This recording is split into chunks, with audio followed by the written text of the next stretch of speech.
Bumagsak po ang bilang ng mga text scam kasunod ng idineklarang Pogo ban. Ayon po yan sa DICT. At pinusuhan yan ni Joseph Morong sa Barangay Saksi Online. Kung tahimik ang mga phone nyo at wala na kayong masyadong natatanggap na text scam, yan daw ay dahil sa piniigting ng kampanya at ban laban sa Pogo ayon sa Presidential Anti-Organized Crime Commission o PAOK. Magmula po ng bina ng Presidente, laki ng binagsak po ng mga nare-receive natin mga text scams. Ganito rin ang napuna ng Department of Information and Communications Technology o DICT. When there was an order from the President for the immediate closure of the POGOs, malaki rin talaga yung binaba doon sa consumer complaints. Tahimik yung mga phones natin for yung mga scam na promos, yung mga iba't ibang uri ng scams po natin. Tinanong namin kung sinasalamin ba dyan ang karanasan ng mga kapuso online. Sabi ng isa, dati araw-araw may nagte-text pero ngayon wala na. Sabi naman ng isa pa na wala na raw ang mga update na nanalo siya ng 100K na may kasamang link para makapag-register. Sabi ng isa pang netizen, natigil ang mga text pero may mga tumatawag pa rin kahit nakablock ang number. May mga natatanggap pa rin akong text messages. Nananalo daw ako, for example, lang 100,000, ganyan. Tapos may need akong i-click na link, tapos makiklaim ko na raw. Yung mga online sugal ngayon, ganun din po. Simula nung naban yung Pogo, wala na ako nare-receive ng mga text scams. Hindi po kasing dalang like before, pero may natatanggap pa rin po ako. Sa mga raid ng PAOK sa mga Pogo Hub, libo-libo mga SIM card ang nakakumpiska nila. Hunyo noong nakaraang taon sa raid sa isang Pogo sa Las Piñas, lampas 100,000 piraso ng mga unregistered SIM ang nakumpiska. Ayon sa PAOK, source ng mga SIM na ginagamit sa mga text scam ang mga Pogo Hub.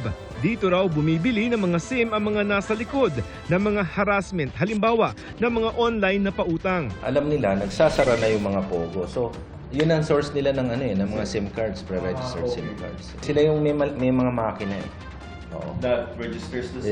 Yeah, that registers the SIM na may mga fake identities. Pag binenta sa'yo, registered na eh. Ang singilan dyan, 500 ang bawat isa. Yes, the SIM. Na meron ng fake identities. Ito ay kahit legal daw na nakukuha ng mga Pogo ang mga SIM.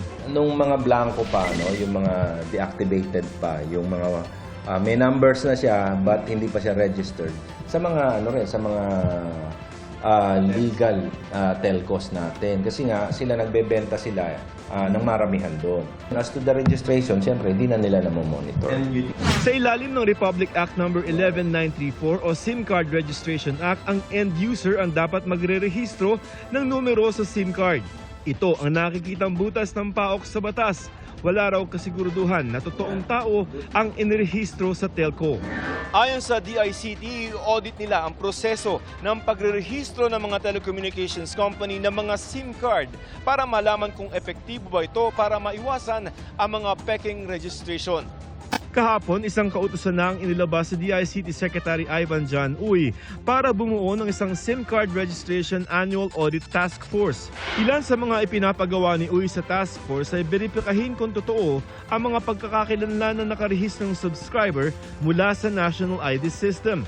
Ayon sa Globe Telecom, nananatiling deactivated ang mga SIM nila hanggat hindi pa ito registered at na-verify. Pagkatapos pa lamang daw ng matagumpay na verification, magagamit ang kanilang mga SIM. Susunod daw sila sa audit na gagawin ng DICT dahil nakasaad din ito sa batas. Pabor din daw ang Dito Telecommunity sa audit na makakatulong sa mga Pilipino. May sarili raw silang app na nakaharang na ng lampas 19,000 na mga peking account at meron na raw silang 14 million na successful registrants. Sabi naman ng Smart, sinisiguro nila na nasasala nila ang mga scam messages at patuloy na binavalidate ang mga SIM registration nila. Ipinatutupad din nila ang mga patakarang alinsunod sa National Telecommunications Commission o NTC para maiwasan ang mga peking identities. Para sa GMA Integrated News, Joseph Morong, ang inyong saksi. Mga kapuso, sama-sama tayong maging saksi.